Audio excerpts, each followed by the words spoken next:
I am the embodiment of failure, constantly falling short of expectations. We are walking and talking and freaking and yelling and busting and speaking and looking at a point. No one tell us what to do with your high top shoes and your wavy toes with the black shorts. So don't let 'em get away. Don't think they can play and nail 'em to the wall because you really need to say. Gotta go straight, they back up, bring me my right back. Turbo jacket. He said, don't we are walking and talking, but he's faster than me. Shout, my walkie-talkie man. Last night at the show, we are walking and talking, going down the street. Mesdames et messieurs, garçons et filles, jokers of all ages, welcome back to the worst fantasy show. We have an actually great show today. We are going to be talking about the Fantasy Football Expo that takes place in Ohio. We're also going to be checking in on some dynasty values. Again, it's that time of year with some buy, sell, hold. Today's guest is a fan favorite. We are bringing back Tyler Bradley. And there's a fire, fire, fire, fire in the floor.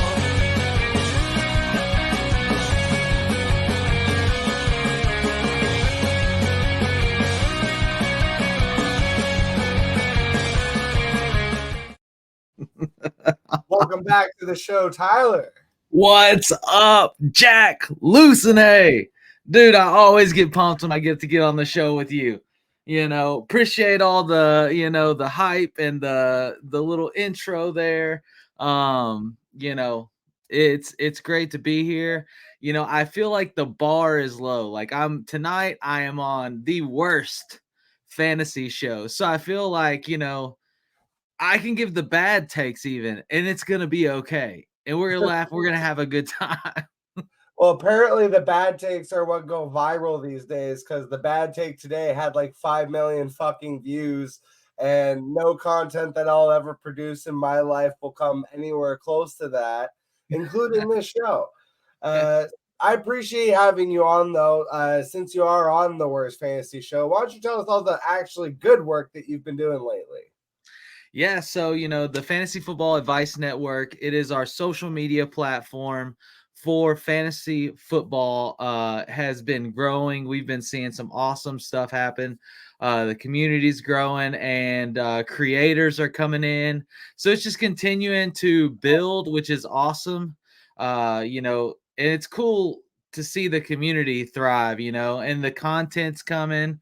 Our platform's growing. We're actually planning in 2024 to expand 3 sports and go fantasy football advice, fantasy basketball advice, and fantasy baseball advice. So pumped. Obviously I'm always dabbling in other people's stuff, popping in on shows here and there. And, I just love fantasy football. I love fantasy sports. I love the fantasy community. It's gotten me in touch with so many great people like you and, so many other the creators I get to work with.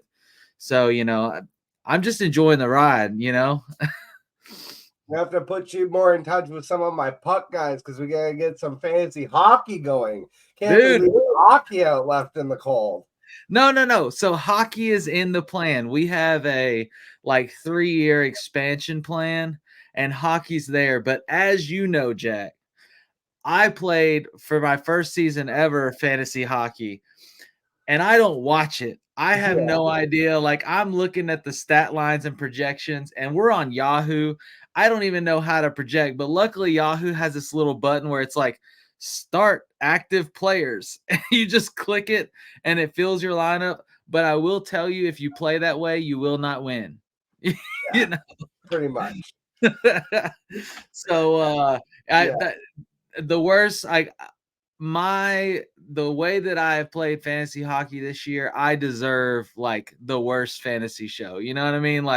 Do not ask me for fantasy hockey advice. I will let you down. It was honestly, it was so I can't lie. It was so bad that I took your team away for a day by accident because I thought that you were a dead team. I hadn't realized that you were actually actively setting lineups and playing all year because I was like, oh, okay. Well, I mean, as much as hitting the start active players is playing. honestly, that's more than most people do. So, like, most people would have just tapped out weeks ago. It happens to the best of us. I mean, not that I'm the worst. Obviously, that's why I have this show. But first time I ever did fantasy basketball, I kind of didn't know what I was getting into. 4 weeks in, I was like, oh, this is fucking just way more intense than I thought it was gonna be.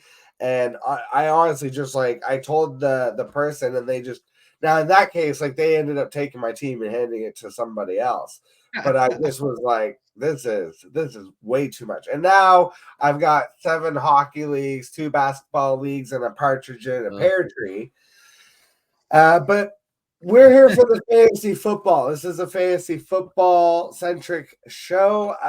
And the fantasy football exposition is coming up in I think it's August, right? End of August. So tell us a little bit about that. I guess start on a surface level, the partnership with Fantasy Football Advice Network and the Expo and how that's coming along. Yeah, so at the expo, like if you go to the expo, your thought process is like, okay, I'm gonna promote my brand, I'm gonna build that. There's gonna be a lot of players there, and there are, but really it's more of a community event. Like there's all kinds of stuff, but it's like hanging out, going to George's, the bar late at night, and it's like all these creators that you see here and there, come together and they're hanging out. And then there are like, just average Joe players too. And those creators that seem so inaccessible become accessible. And, that kind of community gets at the heart of like what our platform's about. So like I was happy to jump on board and become the lead sponsor for the expo this year. So the Fantasy Football Advice Network, actually it's crazy to even say out loud, but we replaced NBC Sports as the head sponsor for the expo. And just we love the event. I mean, Jack, I'm pumped for you to go this year for the first time. You're gonna love it. I've got a shirt made up already that says we're here for the hangs. Like that's what it is. You're there for the hanging. You're there for the vibes. Like I don't know how many times I had too many drinks and like walking back to the hotel room, I would see other people and I'd be like, what's up? But we're happy to support that. We're happy to support that, the expo and all that it does. I mean, from a granular level, like you get there and everybody's already hanging out. Most people at the DoubleTree Hotel having drinks or chilling. Like I went up and like just started talking to Scott Fish. You're wearing the Scott Fish Bowl tournament. We had a drink, got to go to the bar with D-Bro from Fantasy Pros, and we bet a bottle of whiskey on A-Rich's production this year. He bet that A-Rich would end up a top 12 quarterback. I bet that he wouldn't. So I will be collecting, which is great because I just finished this bottle off last night. So, looking forward to that. But like everybody's accessible, hanging out. Friday night, there's this big party event. There's a cornhole tournament, music. Everybody's chilling, hanging out. Saturday, we have there's several events. There's the football guys put on a poker tournament. IBT Media does Draft Night Out, which is where they rent out this huge, bar area, and you sign up, and everybody has live drafts there. Hang out, have a beer. This year, Underdog, which I know you love to participate in, is going to be a Saturday Expo sponsor. So, like, we're having a Expo time on Saturday, which is new, called Betting Saturday. So that's where a lot of the vendors, a lot of the groups, a lot of the brands that support the betting aspect are like, that's where they're going to be really active on the Saturday. So there's so much to choose from on Saturday. Plus, if you want to try to go to the freaking NFL Hall of Fame, which is right there in Canton, you can try to fit that in, and then obviously, Sunday is Expo Day. There's tons of events, a flag football tournament, a cornhole tournament, beer pong tournament. There's a huge Saturday night party that we sponsored last year. That's a good time. I mean, really, when it gets down to a granular, it's community. It's hanging out, having a good time, meeting people. And, it is for sure on my calendar every year. We will be there. So, I mean, obviously, I've never been there. In my mind, it's like Comic-Con basically for fantasy football people. Is that kind of what it is? Or is it more, would you say, even industry niched and centered, of like, yeah, there might be some fantasy football avid players that go, but there's not like a general fan base walking around. Like it really is more like on the analyst side. What? It's How? a good mixture. It's a really good mixture, and there are a lot of fans. That segment of people is growing, especially because there's so many opportunities or like panels or things that you can be a part of.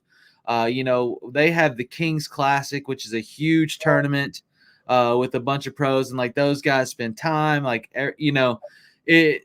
So there's tons of things that help you as people demo their tools and stuff to help the avid player. So that part is growing. But there are a lot of also creators there that are networking and a lot of young creators too. And then like logistically speaking, so the hotel, I know the main hotel, just like from some of the materials looking at it, it's like a couple miles away or whatever. So you have, is it like a main expo area, and then a lot of these side events that you're talking about are happening like I guess within like the general area around it, or are they kind of segmented around? So the hotel, a lot of the bars, the area where the Friday night party is at is all pretty centrally located in walking distance right there around. And then the Hall of Fame, the Saturday night party, the expo all happens in another area that's like right there all together or walking distance. You would drive to the event and you'd be there. And then the other events, like there are a couple that happen here or there, but everything's pretty tight. Like there's not like it's not like super spread out. Like you pretty much drive to two locations and everything's accessible from those two places. Yeah. Well, I mean, it sounds like stupid questions almost to ask, but it's like myself, I'll be coming internationally from Quebec, Canada. So it's like I'm not gonna be having a car or anything driving around. Like I'm just gonna be on foot and shit, relying on public transport. And You don't have to worry about public transport. You can hop in my truck anytime and perfect. I'll get you where you need to go, bro. But it's just like yeah, I mean logistically, sometimes when you're planning a trip, you might these are like insider knowledge almost, like you might not think about of like, am I gonna end up at the hotel and then realize like, oh, I gotta go all the way the fuck across town to get So to I will say on that note, don't get an Airbnb or some hotel across town. Just pay to stay at the DoubleTree. Everything that's like a central hub for like nightlife and hangouts. Like there's a bar at the DoubleTree. Everybody hangs out down there. People may walk out of the hotel and go down to George's, or they may go to the top of the DoubleTree parking garage and just like chill. Like there's all kinds of central places. So that's really where you want to be. Otherwise, you're going to be hanging out, and then after that, you're going to have to go drive somewhere to get back home or get back to where you're staying. Like Aaron made that decision last year, and they were like, he hated it because they had to go back and forth, and it was just difficult. You can pretty much do everything, and that's where you want to be at the heart of where it's all happening, and that's pretty much where it all happens. Okay, so see, that's exactly the kind of stuff that we're looking for on the Worst Fantasy Show. It's like, yeah, we might be the worst, but smart like a fox over here. It doesn't have to be necessarily like right in the DoubleTree, but the way I always do is, and I've used this as like a piece of advice just in my life because I've had to move a lot of times in my life, is you find a center point. You don't have to be right in the center point. I don't have to overpay to be in the DoubleTree, but if there's a hotel a block away from DoubleTree, that's just as good. So it's like you just use the DoubleTree as like the little 1 kilometer zone, and anything in that zone is acceptable. Or if you're able to get in at at the tree, obviously that's great. But I'm just saying, like, you don't have to feel out there like you're limited to just like this one hotel. Or like, you call in you end up calling late. You get your ticket on August 1st and decide, because you decide last minute, this is the thing I want to do. And, again, just you use the radius. You don't always have to be right inside of it. But as long as, like, if you're a block away, you can still do pretty much everything you said. Go hang out with all those people and not have to fuck off across town to get back to wherever you're laying your head that night. Yeah, not much sleep happening. It's a good time. We'll get off the expo. As much as I love the exposition, and I'm very much looking forward to it, because I do think it's going to be a hell of a time. And honestly, like, it's funny because it's like, there's all these like fantasy analysts that are going to be there, and I'm sure that will be a lot of fun to meet a lot of them. I'm really just looking forward to meeting a lot of my friends that have made this past year in content creation, more so than anything. Just getting to hang out in person, that's going to be fun as fuck. But yeah, we'll get into our actual segment of the day. We are doing buy, sell, hold for Dynasty fantasy football.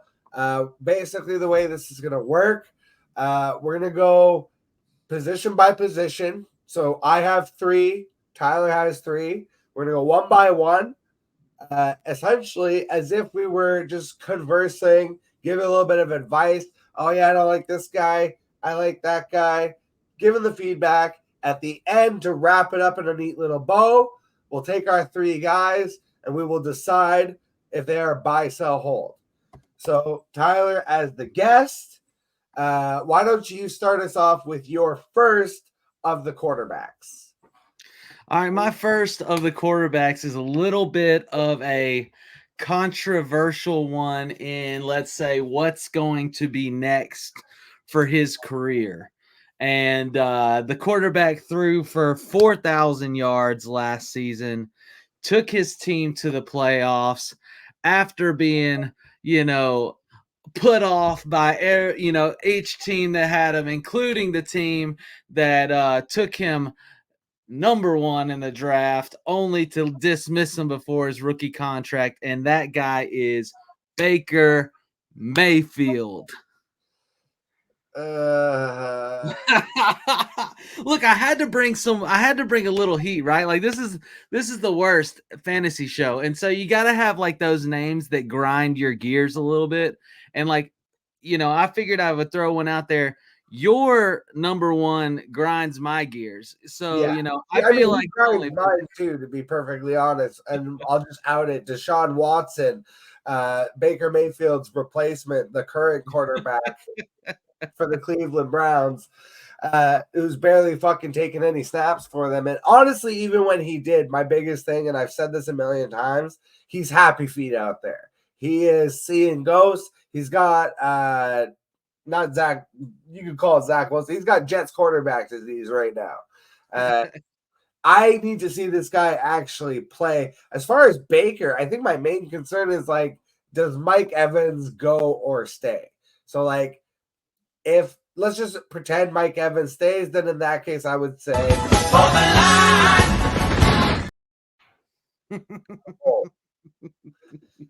with Deshaun, though, honestly, you got to hold 2. It's fitting for both of them because you just can't get anything really for Deshaun Watson. Like, not anything viable anyways that would be worth selling him at this juncture.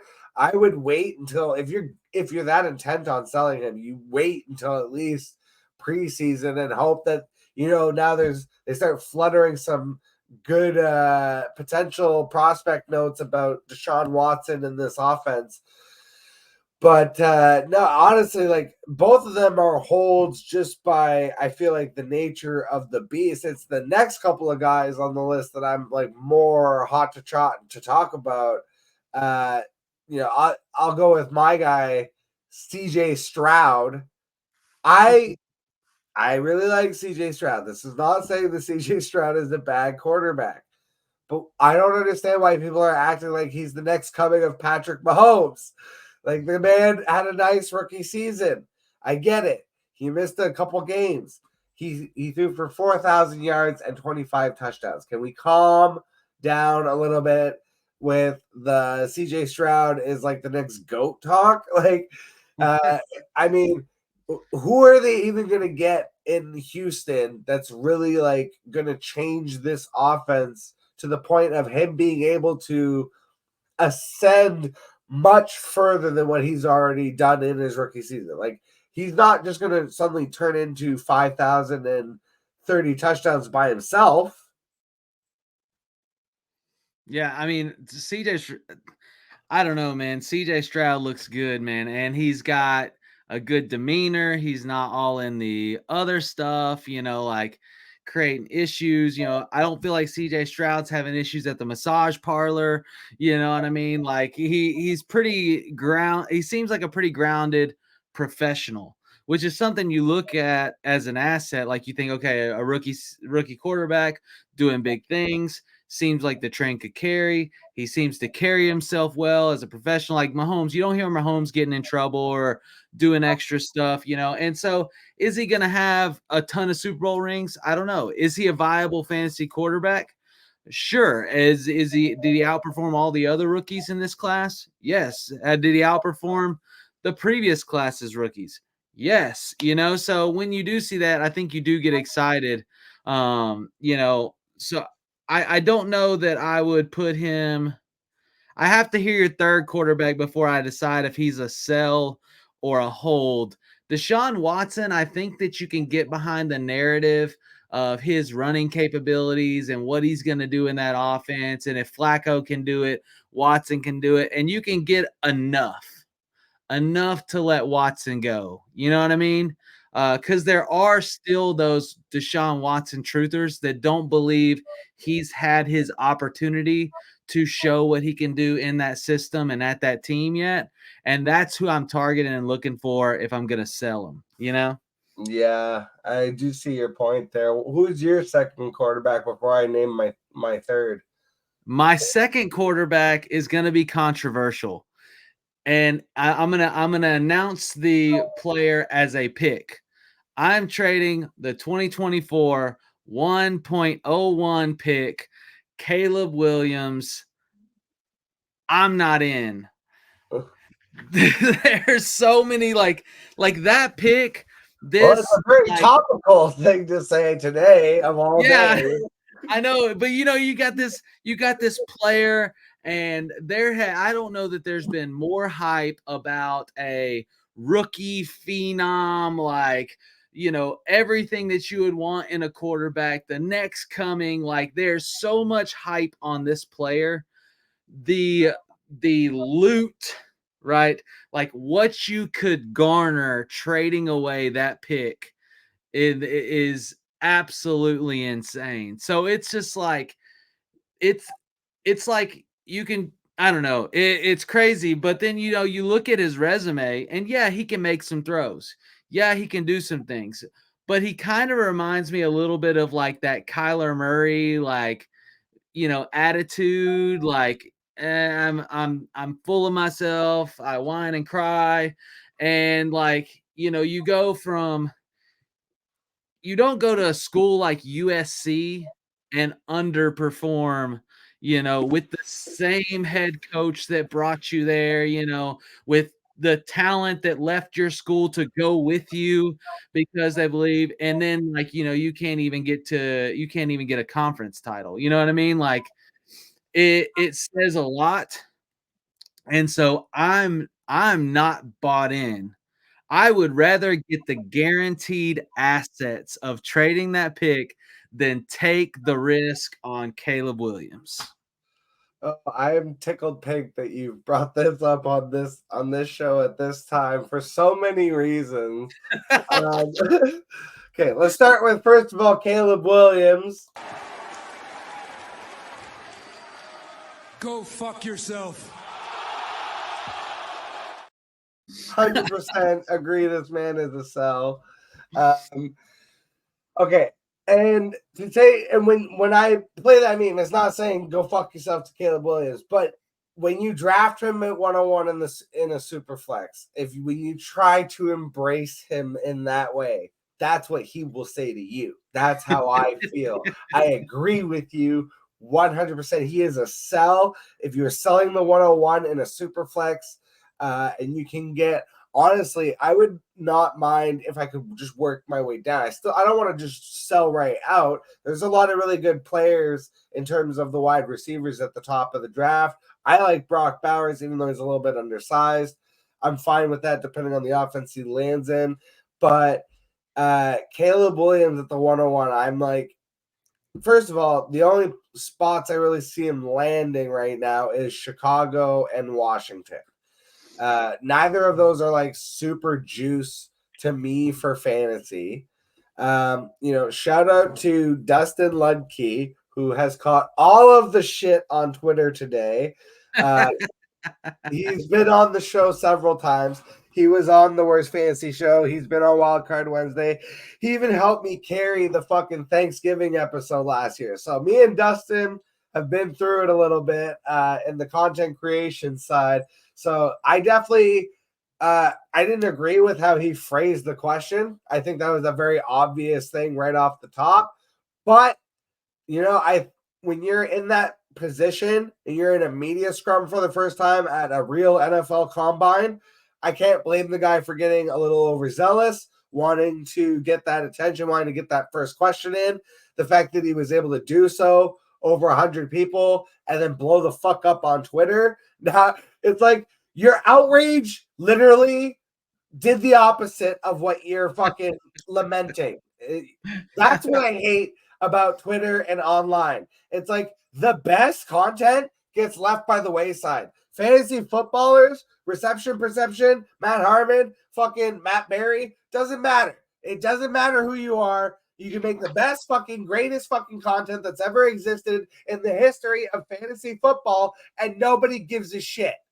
But you say one wrong thing. You phrase the question badly. You do something that people don't like. You don't pay out your winning. You're gonna fucking hear about it for the next couple days on Twitter, and then everybody's gonna fucking forget about it. And 2 weeks later, we're on to the next fucking topic. It's such bullshit. No, it's so true. Grandstanding that goes on. I run a fucking comedy channel. Like, I'm so over this bullshit. So, like, you're so right. Like, you got that, or like the last big snafu on Twitter was about like a fantasy league guy not paying out in a timely manner, and I mean, people were blowing up. People were talking about getting lawyers, defamation. I tried to ignore that one, and even I got sucked into that one because the guy started shitting on the fucking FSWA award nominees when they came out, being like, "You forgot biggest scammer." I'm fucking tired of these fucking internet trolls ruining our fucking good times. And I get it. Yeah, Dustin fucked up. Who hasn't fucked up in this industry? Yeah, I mean, I think it's fine. I mean, you can battle on phrasing, you can battle on whatever. At the end of the day, Dustin asked, and I'm gonna have him on the show eventually. I'm sure Dustin I'll reach out to him and have him on again at some point in the near future, especially after what happened. Dude, I kind of straight up, it was a shitty question. You didn't have. I would have been like, hey, the perception out there could be that it's viewed as a weakness. I've been making the joke all along, and you will appreciate this, that Caleb Williams is just Bo Callahan in real life. So here's the thing. I think Dustin did what any media wants to do, right? Like, he was asking a question and he did it in a way to try to put Caleb on tilt, right? Like, you want to see how he's going to respond. Yeah. Yo, the face he made when he first heard his question, he just was like, so it's fine. Like, that's part of media. That's part of getting into it, right? Like, you can say, oh, how who would ask something like that? Like, I don't know. I didn't see a huge problem with it. I may get land blasted for saying that, but these guys are going to go through the ringer. It's their job. Composure is part of what they do. And if somebody, like, you don't think that the tabloids are going to tear him up the first time he has a bad game, Are you kidding me? Like, he's gonna get roasted. He'll be called the next Johnny Manziel. You know what I mean? Like, it. He's gonna have to deal with it, and that's something that people want to look at. If you're thinking dynasty, or if you're an NFL team, I mean, I want to see how he reacts and like the composure when somebody throws something like that at his face. So I don't know. Maybe it's just me. I think life's life. I think questions are questions. It's not like he punched the guy in the face. He just challenged his decision to not participate. And Caleb was fine. He was like, it's something me and my team decided wasn't the best thing for us to do. And that's cool. Question fell flat, but is what it is. Yeah, that's what I mean. It's like ultimately you can disagree with the question and how it was asked, but acting like it was the fucking worst atrocity and it set fantasy football back fucking 10 years. It's like so patently ridiculous. And it's just like Yeah, seeing it's one question at the the comment. reaction online today. There were so many times where I was like, I need to put my phone down because it was just like, is this so fucking stupid right now? All right, so back on these quarterbacks. Obviously, I think we're both on the same page that Caleb Williams is a sell. Yeah. Okay. So third guy, I'm just gonna get it out. We got all this hate coming out. My third guy is Love. Let's spread some love. Jordan Love. I've been saying there has never been a moment where I haven't been saying that Jordan Love was going to be successful because that's what the fucking Packers do. Have you been watching NFL history for the last 50 years, my guy? It wasn't just Brett Favre and Aaron Rodgers. It was Magic Man Don Mikowski. It was Lynn Dickey. The fucking Packers get quarterback right, whether they do it through free agency or the draft or trading. They are really good at evaluating the quarterback position. Just like the Steelers, for us, it's wide receiver. Some other teams, they have like their position knack. Packers, it's quarterback. So I was always on the train of Jordan Love's going to be good. Even if he sucks in his first season, it's growing pains and it'll come. His receiving core, youngest in the league, I'm pretty sure, because there's not a guy on that fucking roster that has more than 2 years experience. And it's the same thing. He had two rookie tight ends, not just one, two rookie tight ends, a whole litany of like rookie or second year wide receivers. The oldest guy on the entire offense is Aaron Jones, who everyone was saying is basically washed and dead and left for dead, done, can't be used anymore. Oh, turns out he's fucking top 10 R&B back half of the season when he is healthy. So it's just like, and I think Jordan Love performed beyond expectations. And yet his value, unlike CJ Stroud, has kind of stagnated. He's still kind of at that like Jared Goff, Ian level. He's a little bit above that because he's younger, but it's just like he's not so expensive or crazy. Like you could buy Jordan Love, I feel like, relatively easily. And I would do that because it's a Packers quarterback. You're basically buying into, yeah, okay, I've got a quarterback now for 5 to 10 years. Well, and you're kind of tapping into that question mark, right? Because people are still not going, okay, he's going to be the guy. Like he's not proven it. You know what I mean? So like the price is not going to be drastic. Like you could get Jordan Love and move back 6 spots in the draft, trading away the 1-1. You could probably move back only 4 spots in the draft. I literally saw a trade happen for the 1-1, Caleb Williams. They traded the 1-4 and Jamar Chase straight up for the 1-1. And I was like, just throw it up and hit it over the fence. Like, great deal, Yeah. But so I kind of feel that, and that's where he gets to my third. So my third quarterback is the last person that they said was going to be a rookie phenom, and that is Trevor Lawrence. I believe Trevor Lawrence, while still, 2 years in a row, has thrown for over 4,000 yards. Last year, in 2022, he had 4,000 yards, and then he threw 28, was like 25 touchdowns, and he ran for 5 touchdowns. This year, he threw for 4,000 yards, threw 21 touchdowns, ran for 4, but he almost doubled his interceptions from 2022 with 14.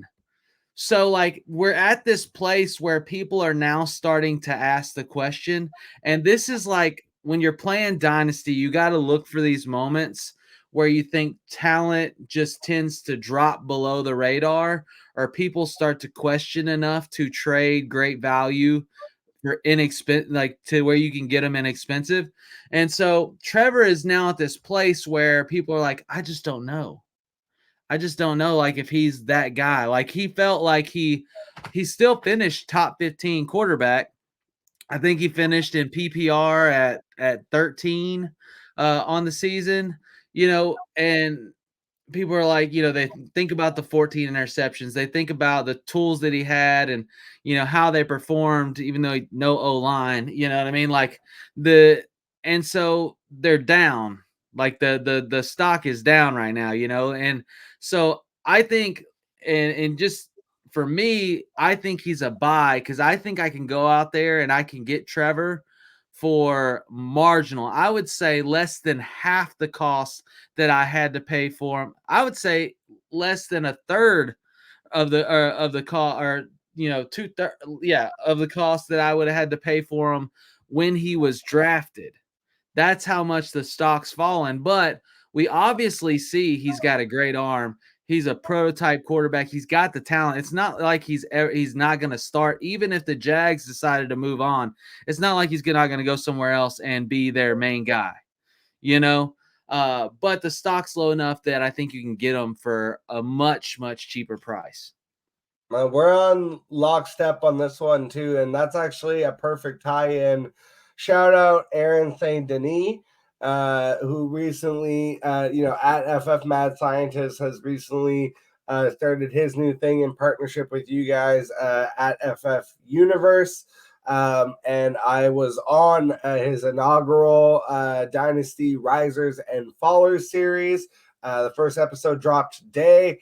I had Nico Collins, who I will talk about later as a Dynasty Riser. But my faller, who was also a buy, was Calvin Ridley. And a lot of the reasoning behind it was that Trevor Lawrence had a bad season. A bad season for Trevor Lawrence is exactly as you just said. It was very inefficient, and yet still he threw for threw 600 pass attempts, still had 4,000 yards, still had 20 plus touchdowns. Like, to me, that's the floor. Right. So if he has even a marginal improvement next year, he's going to wildly outperform expectations and value. So, yeah, I would. I'd buy that for $1. Yeah, no, for sure. The cost, and like people that don't watch football, like they just look at the stats, don't know how many touchdowns like him and Calvin Ridley almost had.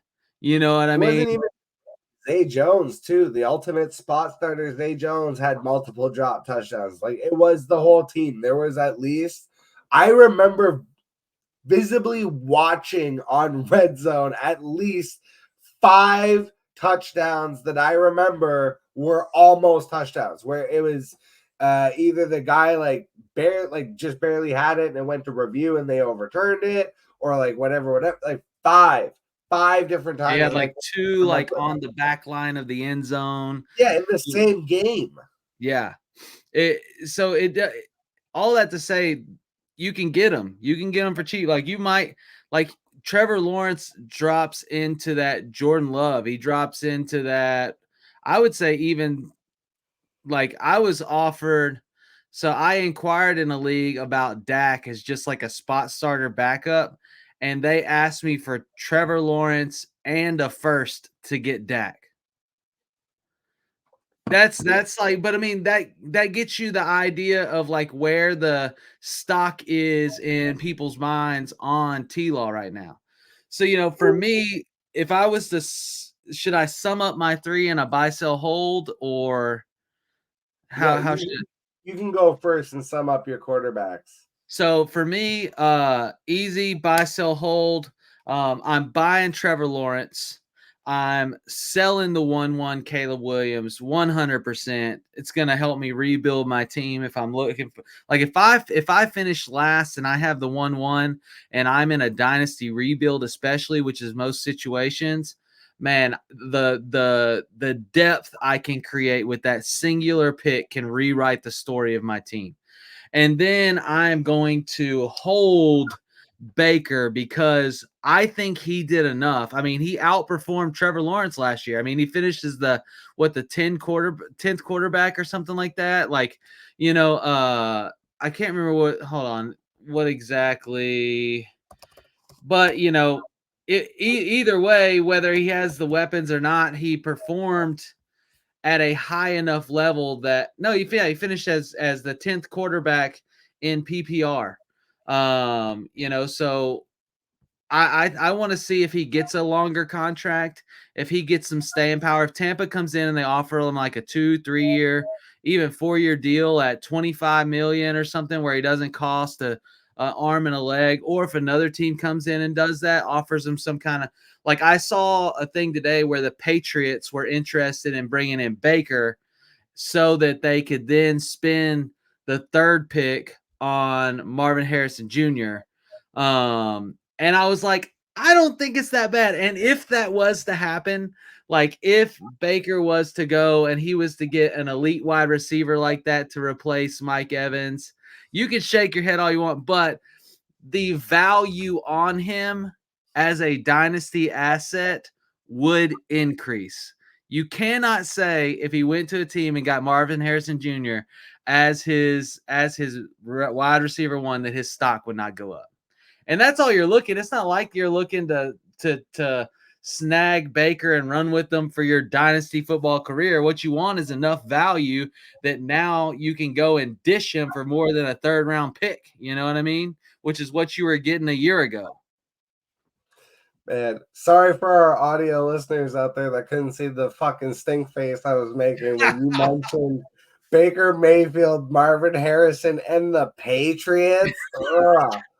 Dude's been all over the place. Why would you wish cast that into existence? That's horrible. Oh my God. All right. Just quickly, I'll go through mine because they were really easy too.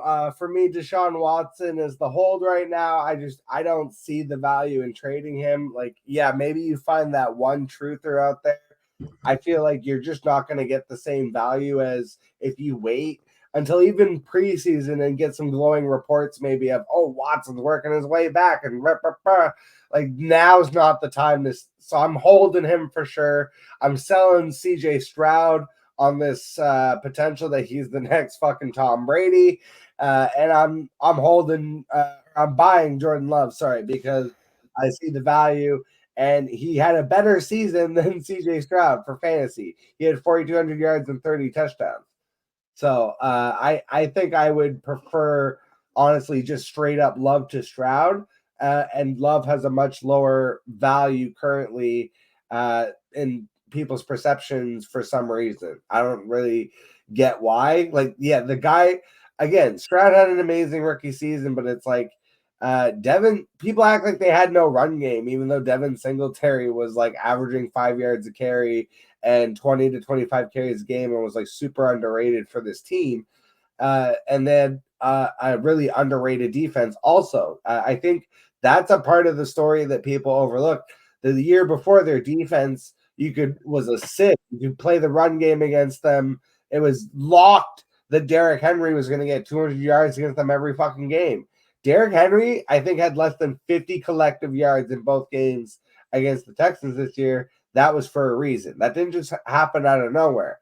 That's because people overlook the fact that the third overall pick, Will Anderson, also was taking a leap and also was ascending on the defensive side of the ball and doing a lot of good things and really helping that defense come along. And yeah, they didn't finish like top 10, but they were like, I think they finished 17th. And when you go from 32 to 17 in 1 year in terms of defensive rankings, like that's a huge, shift in culture and momentum and pace of play, and just everything was better and clicking for the Texans. Now, if they can keep that all going, and also, somehow Stroud is like upping his passing attempts and it's like, yeah, it's a lot of hypotheticals. I feel like for him to ascend much further than what he's already done. Whereas Jordan Love already had 4,200 yards and 30 touchdowns, and again, doesn't have a wide receiver on the roster that's been there for more than 2 years. So we've put enough time on quarterbacks. We're already running long. Let's go into the running backs here. I'll start this off because Kyren Williams, I have him in Death Row, which is our main dynasty league that we play together. I have no idea what to do with this guy. Like, he is like the most undervalued. Like, I literally am like, can I sell him for no? Because it's like Rams running, but then are they gonna get somebody? But they can't because it's the Rams. I don't know what's happening. So Kyren Williams is right now my biggest question mark because I do think he is good. I don't think he's as good as kind of what his season was last year, if that makes sense. But he is very much like I drafted him, ironically enough, in 2021 when he didn't do anything and just held on to him because he's a character guy. He was like he was known for like being like a gym rat kind of guy that gets in the building before everyone, leaves after everyone. That's a lot of the time the kind of stuff I look come draft time for back end guys. Then where I'm trying to differentiate, where I'm like, look, obviously all of these guys are going to have question marks at a certain point. When it gets to, the 2-12 in a 12-man dynasty and beyond, let me get the character guy that I feel will outwork everyone, because a lot of times that translates into playing time. So, that's kind of where I was at with Kyren. And now all of a sudden he's a fucking top 5 running back, and I don't know what to do with him because I don't believe he really is a top 5 running back. But if the situation persists next year, he'll produce like one. So that's kind of my first one. Why don't you start us off with your running back? Yeah, so I'm gonna tailor off of what you kind of highlighted right there at the end of the quarterbacks with Deshaun Watson. You're like, I think he's a hold until some kind of like thing from camp comes out and like his value increases, and so that happened for me for a player today. I was sitting there and I have held poor guy. I'm sorry for his knees, but I have held J.K. Dobbins for a long time. And like, I don't know why. Yeah, it's like, but I was like Browns. I was like, oh, poor Nick Chubb. No, yeah. No, I'm talking about J.K. Dobbins. Came out in the league, averaging like 7 yards a carry, running the ball for the Ravens, and then obviously catastrophe hit with injuries. Well, we saw that after his first injury when he came back, there was like a lot of these workout videos that he was doing, and everybody started getting excited about it again, and his value went up. He's still pretty young, And so today a video hit from J.K. Dobbins' team, and he's like in the gym. He's doing full-on sprints. He's on the treadmill after, I think it was an Achilles tear that he had, and he's already booming right after. And so I started getting offers for J.K. Dobbins when that hit. And I was like, okay. Yeah. And then I got a mid-first round pick for Dobbins and Terrace Marshall, like a depth player. And I was like, this is like, I feel like this is good, and I hit that accept button. But, like when you talk about a sell, like sometimes it's those like little moments and you have like a day. You know, you have a day or maybe 2 days to jump on it and jump on the narrative. And so yeah, I grabbed took the opportunity versus him dying on my IR, you know. Yeah, I mean, I get it, but yeah, I think I probably would have just done the same thing. It's like when you have a player like that where it's like the second injury now to the other leg or whatever, it's like, yeah, as soon as you get like a little bit of hype around them, just sell it for what you can. I don't know if I want to sell Derrick Henry or if I want to just ride him into the dirt. And obviously, I think he's going to be on a new team this year, and I think that's going to carry a lot of hype with it. And I'm curious to see what the value spike or potential could be. Unless he ends up on the Patriots, then fuck. Then I'm really going to hate my life. Yeah, that's a good, but you know, I'm in the same boat. So like, you know, you always face that when you get a veteran running back that's starting to hit that 27, 28, 29-year-old range. You know, people like Derrick Henry, James Conner, you know, these guys that are getting up there, and then you're like, okay, what's my window, right? Like, what's my window to get real good value out of this player? Well, here's And the comp for Derrick Henry that I believe exists, and it's Adrian Peterson.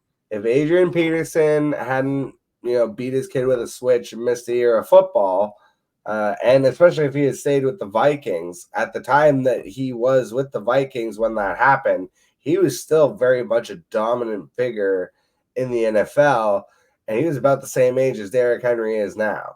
And so when I right. see Derrick Henry potentially going to a new team, it makes me wary. Now, obviously, he's not missing time. There's already awesome workout videos of Derrick Henry. He's a freak of nature in terms of just a human being, even as compared to his colleagues in the NFL. And so I like to treat him as an outlier. I think ultimately I'm probably just going to hold him, ride him off into the sunset when he does eventually break down. But See, that's me with he goes to like the Ravens or something, I'm like, maybe I could get a decent haul for that. yeah. So for me, the same thing is with Christian McCaffrey. You know, I have CMC on every single one of my teams, and like in Dynasty, I have paid, I have traded, I have made it happen. I have a lot of shares. I've got his jersey behind me on the wall. You know, I'm a fan. And so, like, as that, like, you know, he's one of those players when I think about it that I'm just going to let die on my roster. Like, I'm going to use him until he's unusable anymore. And, you know, because he's still going to be valued, he's still going to be an asset. And then when he's not, that value is going to be gone. And, you know, you're going to be getting those one-off years here or there, or he's just going to retire.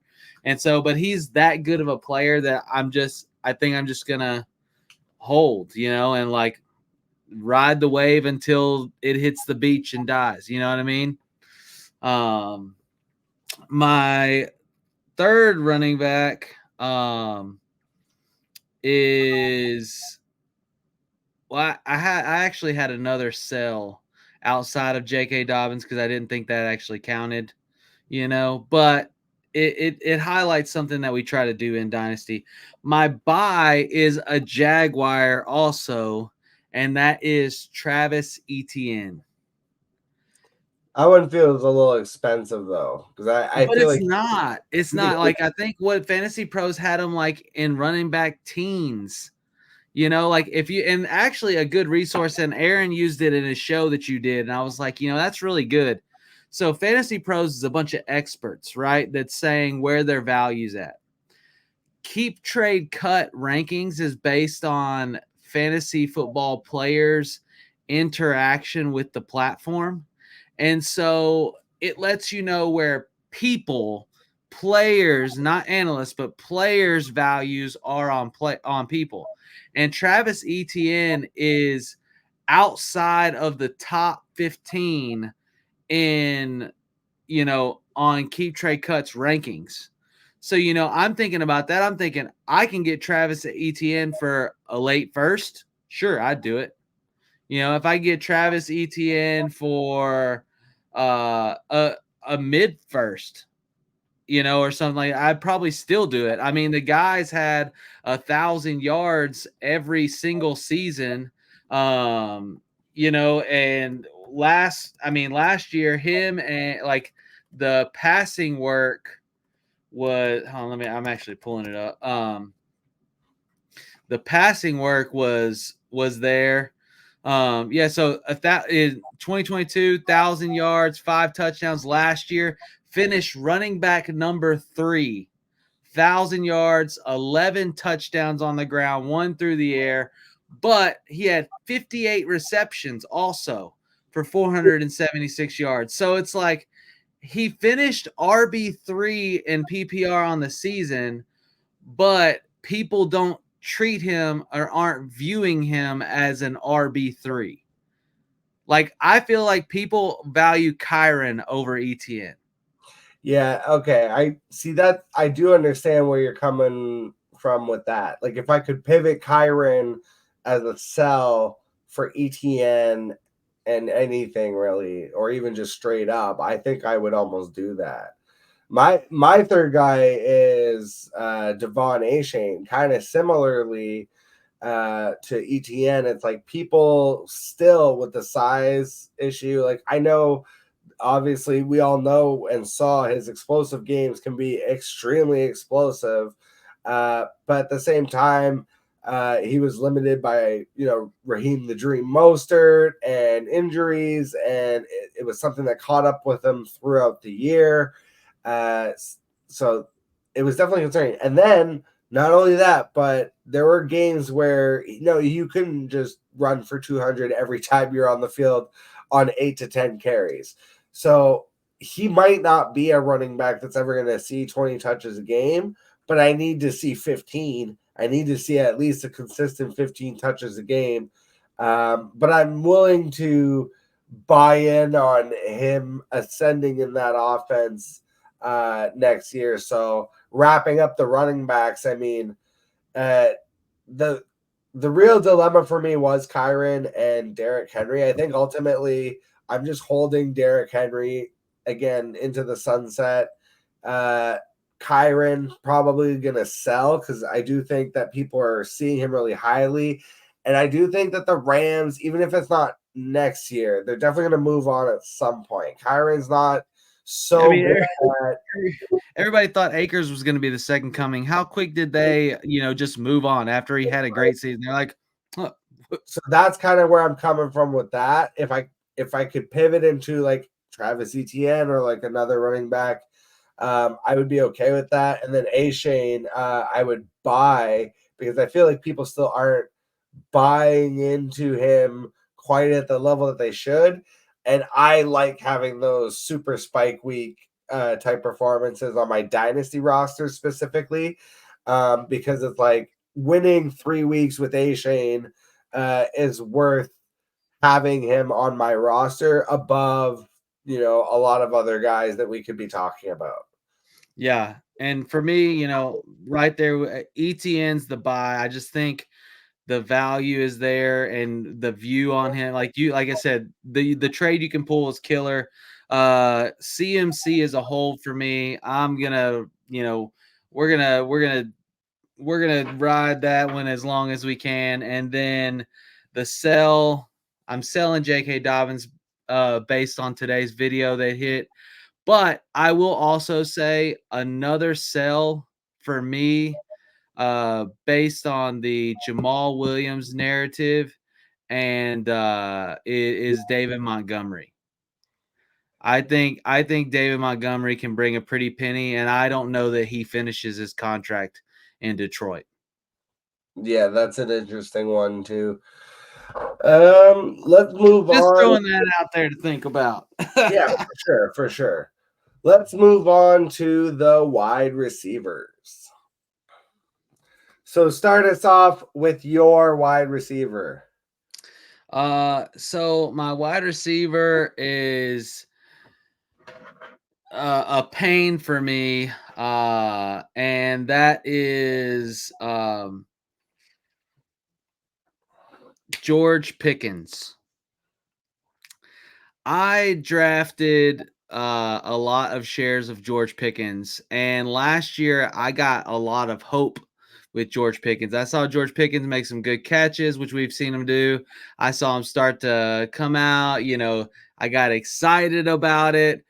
And then when I thought Matt Canada was the worst, here comes Arthur Smith trotting in town. Yeah, we're going to make this work. And I'm sitting here going, oh my God. You should be. You should be, and I'll tell you why. Because I've been doing segments on Arthur Smith since I started this podcast in its original form, when I was just doing segments per days of the week. And the longest running segment, I'm going to be bringing it back next year probably, is who scored more than Kyle Pitts this week? Except it's going to have to change to who scored more than Pat Freiermuth this week. And it affects all pass catchers, unfortunately. Arthur Smith runs the highest percentage of 2 tight end sets in the NFL. These are often single wide receiver, heavy 2 tight end with a fullback power sets meant to run the football. So I am actually optimistic for Najee Harris's potential in Arthur Smith's offense, because that's actually the type of running back and running game that he wants. But everybody else, Yeah. It hurts. But my wide receiver, to start with, and I was, again, talking about character guys. This was a combination of character, opportunity, and talent making a perfect storm for a perfect rookie season. And now Puka Nacua is a fucking first-round wide receiver. He has basically replaced Cooper Kupp. And as much as I love Puka Nacua, I honestly think I would sell at that price. Like, if you're telling me I can trade Puka Nacua, my favorite target, and he's not on this list, but like just in general this offseason, I'm really going to be targeting AJ Brown. I feel like AJ Brown owners are going to be feeling that back half of the season more than that first half. He was dominant for like 9 straight games, and then was still viable in the back half of the season. But obviously the whole team fell off, was not anywhere to that same level. And so now people have kind of slid him back, not too far, but enough that, yeah, I think you could maybe package trade Puka Nacua for AJ Brown. Like, hey, I'll give you a younger wide receiver, and maybe you give me like this slightly not as good but younger running back, and I'll give you my slightly better but older running back. Like, you can find deals there, is what I'm saying. And the fact that we would be talking about that, after just one season of Puka Nacua going offense, like, Stafford's not going to be there forever. I have no idea what concept. We don't even know if McVay's going to be there forever. Right. I have no concept of what this offense could look like in 2 or 3 years. I think there's even worlds where you could pivot into Jamar Chase coming off a bad year. Jefferson coming off a bad year. Like, this is the year. If you have Puka Nacua, go feel up those owners and just see. Just see. Yeah, no, I'm with you. I mean, you probably could pair something with Puka and land a JJ without having to give away like 3 firsts, and like that's a viable, and that's something I would try to do. It's hard though after that rookie season, and I would understand, and that's like what separates like you've got to be able to make the moves, and you got to be able to let people go sometimes. But you speaking of AJ Brown, my next wide receiver was actually supposed to be AJ Brown's replacement. And as you know, as a Arkansas Razorback fan, you see his jersey on the back wall. It's Traylon Burks. I drafted him so high in every league to make sure that I got him. And then I watched him struggle in a system with a quarterback that does not protect his wide receivers. And, Traylon just hurt, and when he got opportunities, he made some big catches. Like the catch where he got freaking knocked out in the end zone and still comes down with the ball. There's so many plays like that get at the talent level that he is as a player. And, I was actually talking to a guy that I know that knows Traylon personally, like that was one of his coaches in high school. And he was like, Traylon has always been the best person on the field. Like, hands down, the most talented, even when he got to Arkansas, most talented player on the field without having to try, without having to work hard, without having to do all the extra hours in the gym, and he was like, you could tell he knew that. And he was like, apparently, and this is just insider things, like, with the NFL, like, he got that paycheck, he bought some hunting land, like, and again, talent, right? But apparently in recent time, it has clicked for him and he has gotten in the gym. He is pushing harder. He wants to actually, be that guy. And I don't know if it's them gonna let Tannehill go or what it is that's pushing him as a player, but he's definitely. I paid too much to let him go. Like the value right now, like I looked at Fantasy Pros has him at wide receiver 70, like in the 70s, right? And you could even make a case as a buy there. Like when you're that low, I mean, we're talking about like third round pick territory in a trade, we're talking about almost Terrace Marshall level, right? And so, that has been a complex piece for me as far as like what I want to do with them. But I am excited that he's got a quarterback that'll throw the football up, that wants to throw the football up. They're going to have a new system, and they want to throw the ball. So that gets me excited. So I mean, I don't know if I have him in a lot of leagues, so naturally my mind goes to hold because I have him. But you can make a strong case for people on buy because of what his price is right now. And it's not like he's not talented. You know what I mean? Well, the price is basically free because nobody Right. nobody out there cares about this man like you do. There were two names I made sure not to have on my list because I was like, oh, Tyler will have them. It was Trevor Lawrence and it was Treylon Burks. Yeah, also, I was kind of looking up, rolling my eyes there, and it wasn't actually about Treylon Burks. It's because I was having a ponderance. I had a thought occur to me that, the Tennessee Titans, sneaky underrated landing spot potentially for quarterback JJ McCarthy, who's been getting a lot of hype and love in the draft. And he's exactly the type of, you talk about, Will Levis and Tannehill, those are like big arm quarterbacks, just throwing it down the sideline. That's not really McCarthy. McCarthy's more of like the game manager type, but in a good way of like could actually protect Treylon and not get murdered over the middle of the field every 2 seconds. Like I think that potentially, again, I haven't delved super highly into the Tennessee coaching staff since I did the coaching episode, but I think that's like a sneaky. I would be more into it, I think, if they had like a viable quarterback option that I actually believed in. Because I don't think Banana-Rama mayonnaise coffee is it. I do. If I had to guess, I think the Titans go offensive line. in the first round. And if they don't get McCarthy in the first round, I'm not sure that he's there.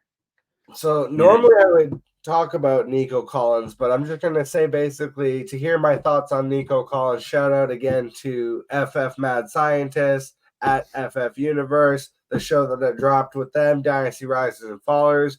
Go check out that show.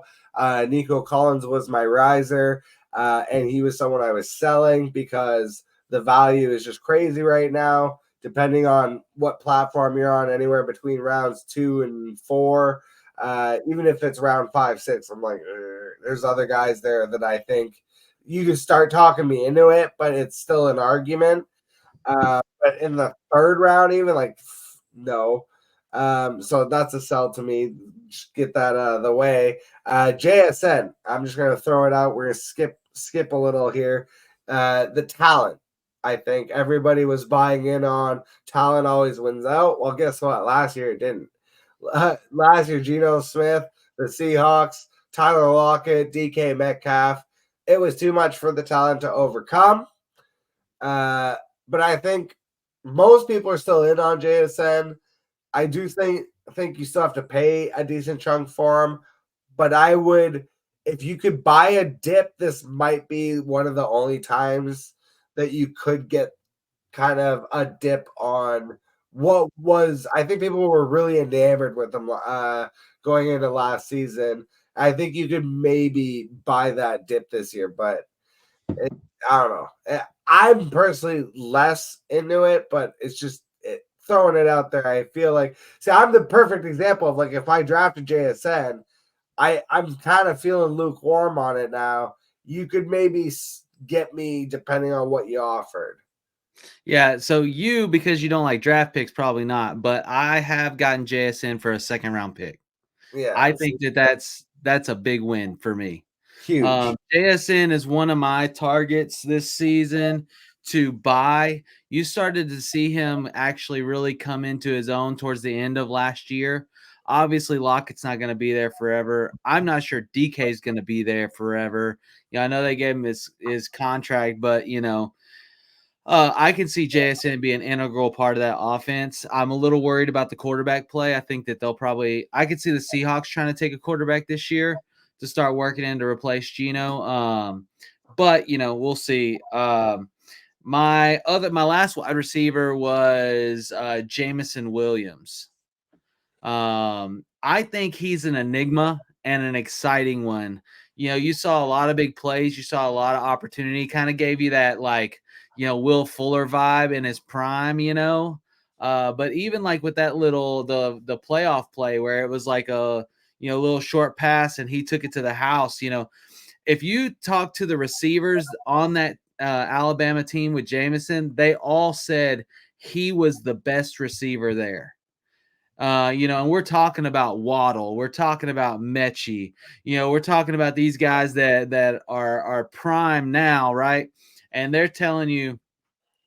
saying Jameson was the dude, right? Like he was the young one, he was the most talented, and enamored with injuries, and stuff coming in. Dan Campbell obviously moves him in a little slow, but you can tell they want him to be a deep threat. They want him to be a big asset, and he's not quite there yet. So, I don't know, and maybe Jack, you could tell me how you would feel about it, but between Burks and Jameson, I don't know which one is my hold and which one is my buy, because they're both, I think their price is cheap. Like Jameson Williams is on Fantasy Pros wide receiver 49. So like we're talking about like in the 50 range. We're talking about way down, you know what I mean? Those two players, I mean, he has so much upside in that team. Even with the weapons that are there, that are there just open it up. When you got to play Laporta underneath, when you got to look for Amon-Ra and those freaking, slant routes and those mid-range routes, which is a lot of what he runs, it's going to create the big bombs for Jameson. And so, that's another player when I was thinking about this. And I grabbed all three young wide receivers that were like going, that all got drafted pretty close together, I like JMO as the hold there, because I mean, we already said you can get Burks for free. I think you're the only one out here valuing him for a third. I think you could trade a fourth and get Treylon Burks off of most people right now. I think most people that have Treylon Burks will give him up for damn near anything. So I don't think I have to do much to buy Treylon. I think I would have to do a lot more to convince them to buy JMO off them, because I think there are more people that see that potential. He had the 6-game suspension he had to deal with this year, injuries before that. He's never really had just like a true full season, and barring any outside events occurring between now and when kickoff happens next September, this will be his chance to have a full season. And Josh Reynolds and Khalif Raymond are not the guys that are going to stop you from ascending to that role. So yeah, I like what you're putting down with JMO. To wrap up the wide receivers, I've basically decided I'm going to hold Puka Nacua unless like I could legitimately like get a true number. If I could pivot into Chase, JJ, AJ Brown, end of list. Okay, you can talk me into it, but otherwise I'm going to hold Puka, especially because Stafford going to be there next year at least for sure. Okay, Nico Collins, I'm selling that. There's no way I'm buying in at his current ADP. That's just nuts. Absolutely trying to get Nico Collins off my roster at that price. And then JSN ultimately ends up being the buy there. So I'm holding Puka, selling Nico, buying JSN. Why don't you wrap up your wide receivers? Yeah, I mean, I am buying Burks, holding JMO, and selling Pickens. For I don't know if I can get what I want for them. If anybody, not from an analyst, but from somebody that just likes the Steelers or likes Pickens as a player. Say Steelers fans, you can definitely find some Steelers fans out there that maybe don't know or aren't as familiar with Arthur Smith's ruining of pass offenses. Look, I don't want to do an hour and a half, so we're going to smash through the tight ends. They shortchanged us in fantasy. We're going to shortchange them on this show. I'm going to name all three of my guys. You name all three of yours. Travis Kelce, George Kittle, and TJ Hawkinson. Travis Kelce is old, but he's going to come back for one more year, probably with Taylor Swift in the stands again, annoying much to the chagrin of many annoyed football fans out there. I'm not one of them. Fuck you. I like Taylor Swift. And I hope she goes to more games and pisses you off even more. I hope they put her on TV for an hour instead of 30 seconds. I hope she does every fucking halftime show until the end of time just to fuck with you. George Kittle, man, George Kittle is just like, he's so boomer bust. He's the one that I would, at this point, I'm holding Kelce, riding him into the dirt. I'm selling George Kittle for whatever I can get. And I guess I'm trying to buy TJ Hawkinson, even though he really makes me kind of nervous coming off the injury.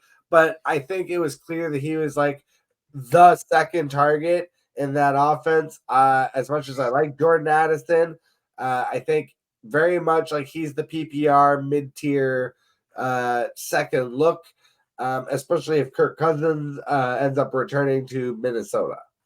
Yeah, I love it. Jack, I love that your show is football and then you also do wrestling, because George Kittle, when he leaves football, is coming over to your other show and he's going to be there for the wrestling. Oh, yeah.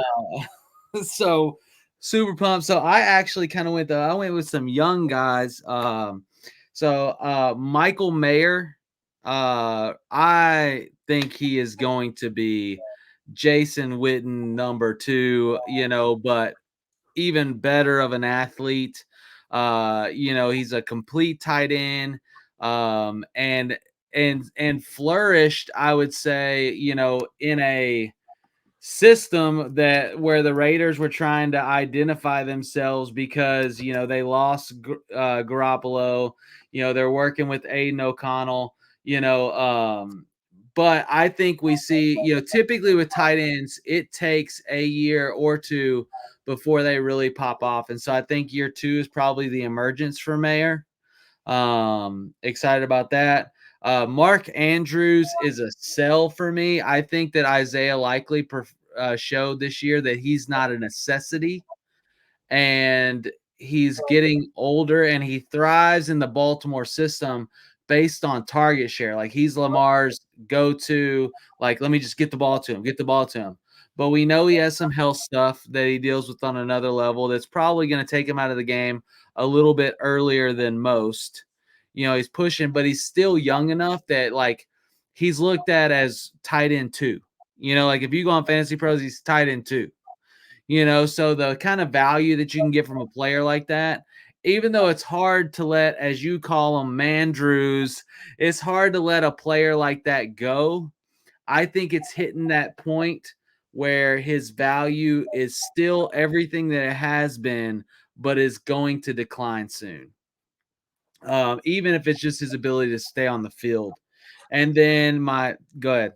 I just was going to say, because I don't think you could get Sam Laporta because people are so hot on him, but Dalton Kincaid. People are sleeping on Dalton Kincaid. I feel like you could pivot Mandrews and Mandrews and something where you're getting a little bit of an upgrade and, maybe getting Kincaid back in a piece. You know what I'm saying? Like, Yeah. I see a world there where you could do something like that, but sorry. Go ahead. No. It's true. I think there's a world where you could get, with Dawson Knox coming back into the picture kind of end of the season and kind of blurring the dynamic, right? You could probably get Kincaid and for Mandrews, just straight up. So, I mean, that's something that I would look at, and then my third tight end is Cole Kmet. Man, he just keeps having these moments of, like, everything that you hoped he could be. You see it, you see the big catches. He finished tight end number 8, 700 yards this season, 6 touchdowns with Justin Fields throwing or not throwing the football. You know what I'm saying? Like, and so if they keep Fields, obviously they want to pass more. They keep saying that narrative. I think there's a world where they don't keep Fields, and they go with Caleb Williams. And if they do, Caleb Williams is going to throw the ball.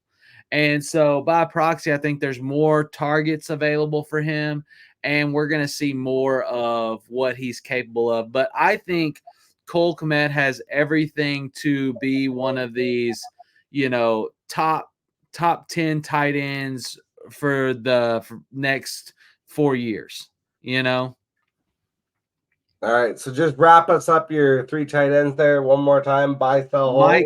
Michael Mayer. I would say Michael Mayer's a buy. I think that he didn't give you Kincaid. He didn't give you Laporta. So I think you can get him for cheap.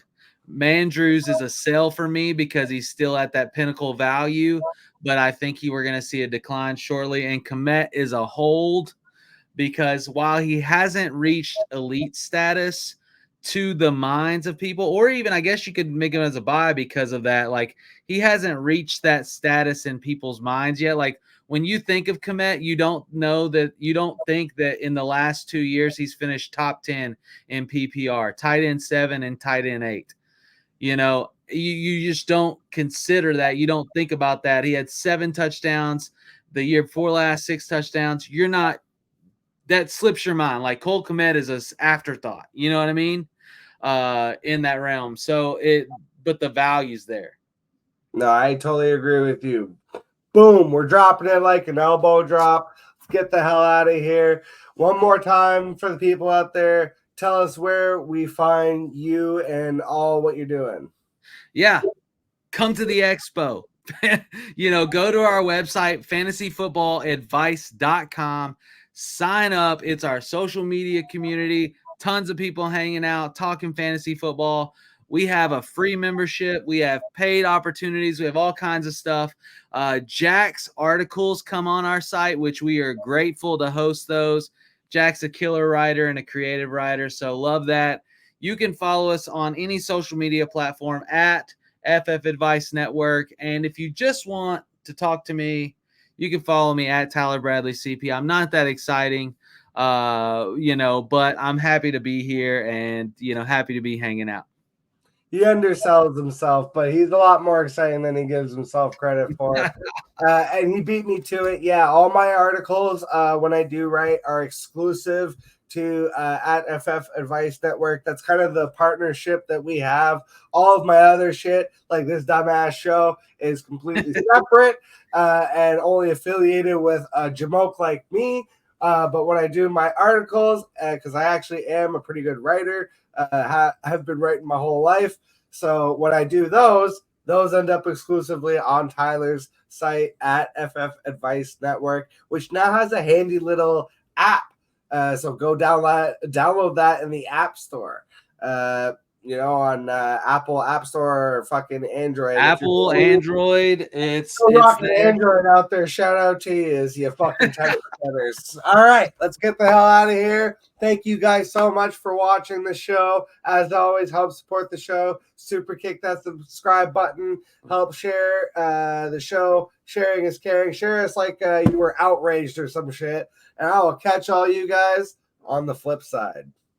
He's running down the middle by the 50. He's at the 30. He's bare-chested and banging his chest. Now he runs the opposite way. He runs at the 50. He runs at the 40. The guy is drunk, but there he goes. The 20. They're chasing him. They're not going to get him. Waving his arms, bare-chested. Somebody stop that man. Here comes